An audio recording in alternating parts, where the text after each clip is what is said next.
بسم اللہ الرحمن الرحیم۔ السلام علیکم، میں ہوں ڈاکٹر نذیر صدیقی اور آپ دیکھ رہے ہیں میرا فیس بک اور یوٹیوب چینل۔ ناظرین کرام، ابھی جو الیکشن کمیشن آف پاکستان نے فیصلہ سنایا ہے پنجاب کے حوالے سے منحرف اراکین کے متعلق، اس کی بہت زیادہ اہمیت ہے، کیونکہ الیکشن کمیشن آف پاکستان نے ان 25 اراکین صوبائی اسمبلی کو ڈی سیٹ کر دیا ہے، ان کی بحیثیت ممبرشپ ایم پی اے ختم کر دی ہے، جو اگرچہ کہ پی ٹی آئی کے ٹکٹ پر منتخب ہوئے تھے، لیکن پھر انہوں نے چیف منسٹر کے انتخاب میں پی ایم ایل این یا پی ڈی ایم کو سپورٹ کیا تھا۔ اور اس کے اندازہ جو ہے وہ 2-3 دن پہلے اس وقت بھی ہو گیا تھا جب سپریم کورٹ نے صدارتی ریفرنس پر یہ فیصلہ کیا تھا یا اوپینین دی تھی کہ کسی ایک پارٹی کے سمبل پہ منتخب ہونے کے بعد اگر آپ پارٹی پالیسی کے برعکس ووٹ دیتے ہیں تو وہ ووٹ کاؤنٹ نہیں ہوگا۔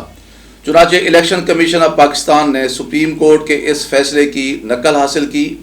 اور پھر اس کی روشنی میں آج الیکشن کمیشن آف پاکستان نے یہ فیصلہ سنایا ہے۔ اس فیصلے کے آنے کے بعد پنجاب کی حکومت اپنی عددی اکثریت کھو بیٹھی ہے۔ اب دیکھنا یہ ہے کہ قانون کا سہارا لینے یا عدالتوں کا دروازہ کھٹکھٹانے کی بجائے پاکستان میں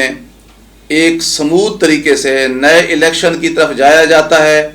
یا پھر اسی طرح جس طرح پاکستان کافی دنوں سے بے یقینی کی دلدل میں پھنسا ہوا ہے، اسی طرح کے حالات کو باقی رکھنے کی کوشش کی جاتی ہے، کیونکہ جتنی وقت گزر رہا ہے پاکستان کی مشکلات اسی طرح بڑھ رہی ہیں۔ اور پنجاب جو ہے اس وقت پاکستان کا جو سب سے بڑا صوبہ ہے، اگر وہاں بھی ایک بے یقینی کی نئی کیفیت پیدا ہو جاتی ہے جہاں ابھی تک کابینہ بھی نہیں بنی اور یہ بھی فیصلہ نہیں ہو پا رہا کہ جو پہلے گورنر تھے جنہیں وزیر اعظم نے ہٹایا ہے کیا ان کی قانونی حیثیت کیا ہے، اور ابھی وہاں نیا گورنر بھی صدر صاحب نے اپوائنٹ نہیں کیا۔ اور پھر جہاں تک وفاقی حکومت کا تعلق ہے، وہاں چودھری پرویز الہی کہہ چکے ہیں کہ جو ان کے 2 ممبرز ہیں، ایم این ایز ہیں، ایک طارق بشیر چیمہ ہے اور ایک چودھری شجاع صاحب کے بیٹے ہیں، وہ کیونکہ کاف لیگ کے ٹکٹ پر منتخب ہوئے تھے، ہم انہیں واپس بلا رہے ہیں، تو 173 میں سے اگر 2 چلے جاتے ہیں تو پھر وہاں بھی 171 جا کے بچتے ہیں، اور پھر وفاقی حکومت بھی اپنی جو ہے نا وہ اپنا وجود قائم نہیں رکھ پاتی۔ پھر جو کل فیصلہ آیا ہے سپریم کورٹ کی طرف سے 100 موٹو ایکشن کے نتیجے میں،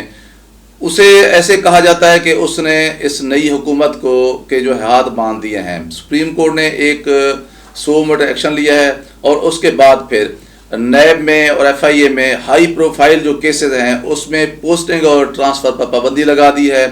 اور جو ای سی ایل کے سے 3000 لوگ تھے جن کو باہر نکالا گیا ہے اس کی لسٹ بھی منگوا لی ہے، اور اس کی وجوہات کہ کن وجوہات کی بنیاد پر آپ نے ان لوگوں کا ای سی ایل سے نام نکالا وہ بھی طلب کر لی ہیں۔ بہت سارے ریکارڈ جو ہے وہ سیل کرنے کے احکامات جاری کیے گئے ہیں۔ اسے موجودہ حکومت جو ہے ایگزیکٹو کے معاملات میں مداخلت قرار دے رہی ہے، بلکہ یوں کہا جا رہا ہے کہ اس سے نئی حکومت کے ہاتھ باندھ دیے گئے ہیں، تو یہ جو اعلیٰ عدالت کی طرف سے مداخلت ہے ایگزیکٹو کے معاملات میں جوڈیشری کی طرف سے۔ تو یہ 3-4 جو ڈیولپمنٹس ہیں جو آج کی الیکشن کمیشن کی ہے، کل کا سپریم کورٹ کا 100 موٹو ایکشن ہے، یا پر 2 دن پہلے صدارتی ریفرنس پر کہ مخالف سمت میں ڈالے گئے ووٹ کو کاؤنٹ نہیں کیا جائے گا، تو یہ 3 چیزیں ایسی ہیں جو موجودہ حکومت کی جو ہے لیمیٹیشنز کو مزید جو انہیں بڑھا دیا ہے۔